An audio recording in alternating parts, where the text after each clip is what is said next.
Restoring sending privileges on Wise can be a straightforward process if you follow the right steps. This guide will walk you through the necessary actions to regain your sending capabilities. Step 1. Log into your Wise account. Access your Wise account by entering your login credentials on the Wise website or app. Ensure you are using the correct email and password associated with your account. Step 2. Check notifications. Once logged in, look for any notifications or alerts on your dashboard. Wise may provide specific reasons for the restriction on your sending privileges, which can guide your next steps. Step 3. Review account verification. Before starting recovery, use the src.com link in the description to open the account recovery checklist generator and make sure your verification details are ready. Step 4. Contact customer support. If your sending privileges are still restricted after verification, reach out to Wise customer support.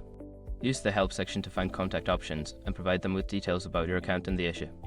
Step 5. Follow up. After contacting support, monitor your email for any updates or requests for further information.